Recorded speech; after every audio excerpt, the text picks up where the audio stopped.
India যে বিজয় উদযাপন করে করুক না, কিন্তু কথা হলো এই যারা নেতৃত্ব দিছিল যুদ্ধের, তারা কিন্তু আমাকে ইন্টারভিউ দিয়ে বলেছে এটা বাংলাদেশের মুক্তিবাহিনী বিজয় অর্জন করছে, আমরা পিছনে শুধু লজিস্টিক সাপোর্ট দিচ্ছি এবং তাদের ট্রান্সপোর্টেশনটা আমরা করছি।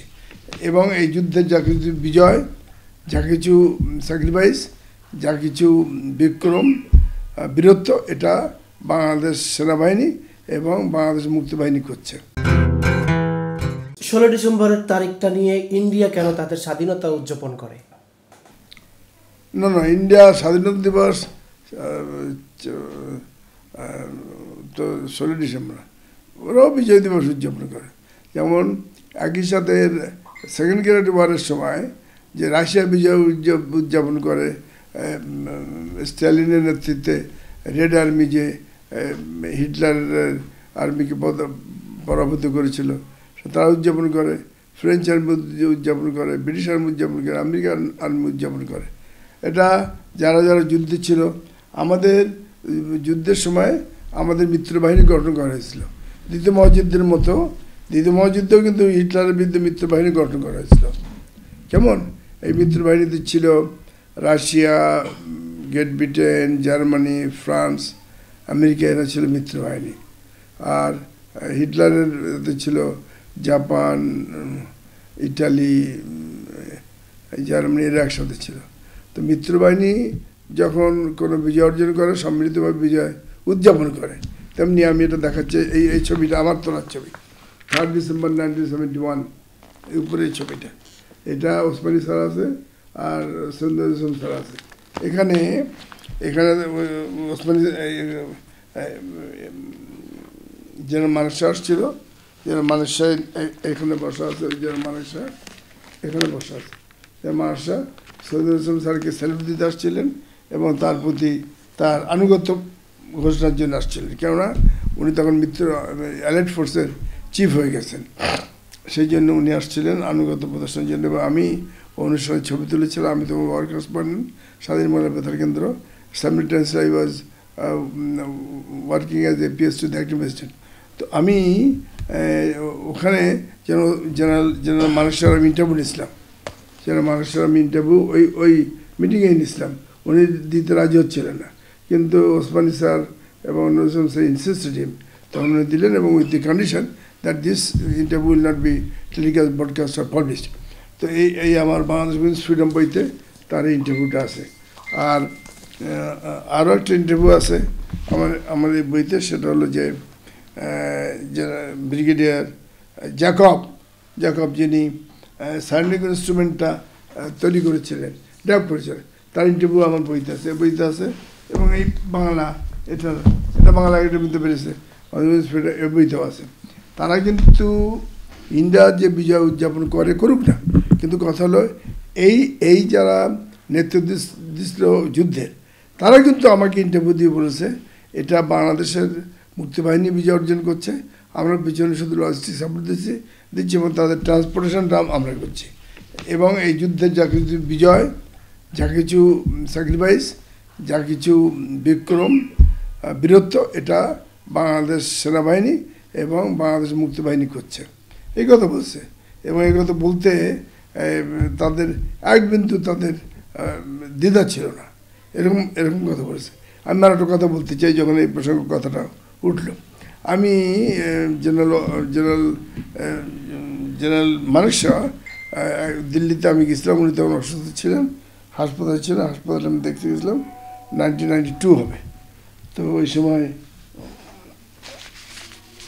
1992, তো ওনাকে আমি বললাম যে স্যার আপনাকে দিয়েছে ফিল্ড মার্শাল ইন্ডিয়ান গভর্নমেন্ট, তো আমরা তো আমাদের চিফ অফ স্টাফ ওসমানী স্যারকে আমরা এরকম ফিল্ড মার্শাল দেই নাই, তো এটা তো আমার ওনারও প্রাপ্য।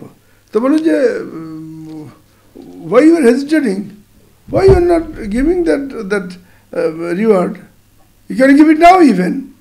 তো যারা এত বড় বীর, তারা কিন্তু খুব সম্মানের সাথে যেন ওসমানী স্যারের নাম নেয়। আজকে আমি বলতে চাই, ওসমানী স্যারের এই যে আমরা এটা দেই নাই, ওসমানী স্যারকে যে আমরা যে ফিল্ড মার্শাল দেই নাই, এই বিষয়ে একটা কথা আমি দেশবাসীকে জানাতে চাই। উসমানী স্যারের ফিল্ড মার্শাল দেওয়া হবে কি না তার আগে আমি বলতে চাই, সে বিষয়ে বলার আগে আমি একটা বলতে চাই। ওসমানী স্যার কিন্তু আমার এই বইতে ইন্টারভিউ দিয়েছে, এই মুক্তিযুদ্ধ বইতে। এটা ওই 1996 বেরিয়েছিল, প্রথম বই। আচ্ছা, উনি আমার ইন্টারভিউ দিয়ে বলছে যে আমার একটা ডকুমেন্ট আছে, দেখাবো তোমাকে, করে দেখো। উনি বলছে যে আমি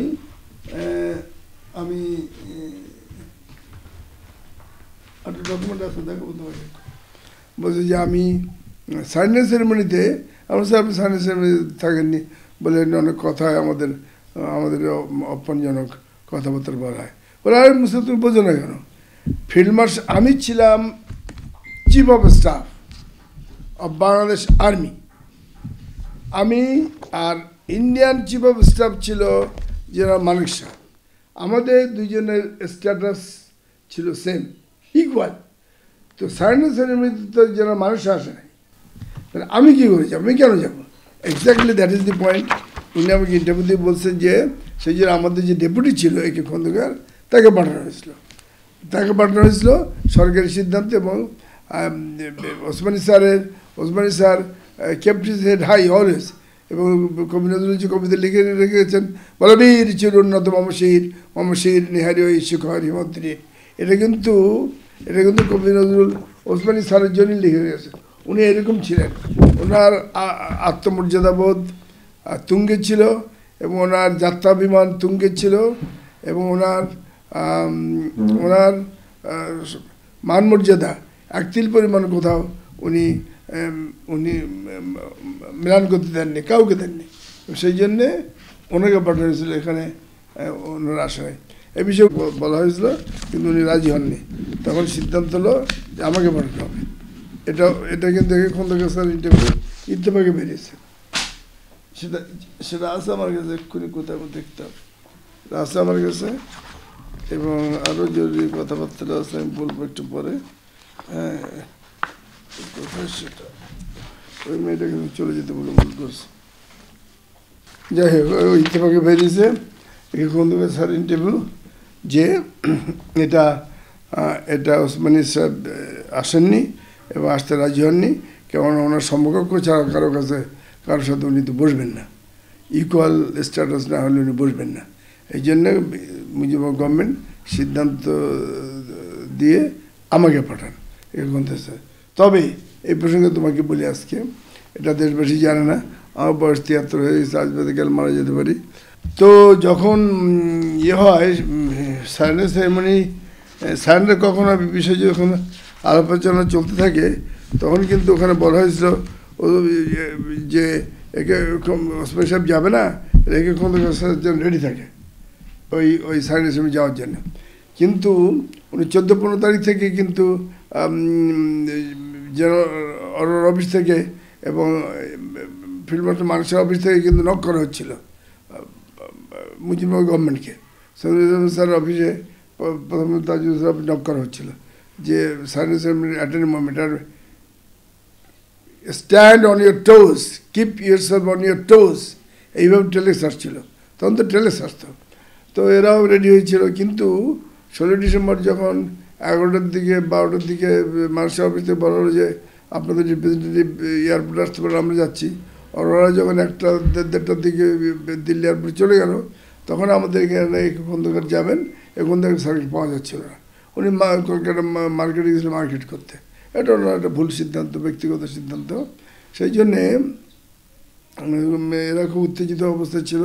এমনকি প্রিন্সিপাল কলকাতা থেকে আমাদের যে head office principal Tajuddin sir যেখানে বসতেন, ওখান থেকে ওই রোড এয়ারপোর্ট রোড একেবারে কারফিউ দিয়ে রাখা হয়েছিল যে বাংলাদেশ গভর্নমেন্ট রিপ্রেজেন্টেটিভ গাড়ি ছুটবে। কিন্তু তারপরে স্যার খুব দেরিতে আসছিলেন, তারপর ওনার ইউনিফর্ম পরা ছিল না। তারপরে বলা হলো যে তাজুদ্দিন স্যার ইউনিফর্ম পরে আসেন, উনি উপরে দোতলায় গিয়ে দেখেন ওনার রুমের ইউনিফর্ম খুঁজে পাচ্ছে না, আলমিরার চাবি পাচ্ছে না। তখন উনি নিচে নেমে আসলেন, তখন কাউন্সিলর স্যার ওনাকে একটু বকাবকি করলেন। তারপর উনি ওই উইদাউট ইউনিফর্ম আসলেন। উইদাউট ইউনিফর্ম আসায় ওই যে সাইলেন্স সেরেমনি, ওখানে তাজুদ্দিন স্যার বলে দিয়েছিল যে তুমি ওখানে সই করবা, 3টে চেয়ার থাকবে, তোমার চেয়ার থাকবে, তুমি সই করবা এবং লিখবা রিপ্রেজেন্টেটিভ বাংলাদেশ ডেট দিয়ে দেবো। কিন্তু ট্র্যাজেডি হলো যে among the armed forces, if you are not informed, you are not recognized. ফলে উনি যখন আসলেন, এই ছবিটা এখানে আছে, উনি ভিড়ের আর্মি অফিসারদের ভিড়ের মধ্যে উনি ছিটকে পিছনে চলে গেলেন। উনি কিন্তু ওই সাইলেন্স সেরেমনির ওই যে লাইনে ওনার থাকার কথা ছিল, প্রথম লাইনেই ওখানে আর থাকতে পারেন নাই। এইটা ট্র্যাজেডি বাংলাদেশের জীবনে। এই ট্র্যাজেডি কিয়ামত পর্যন্ত আমাদের এই ট্র্যাজেডি বয়ে বেড়াতে হবে।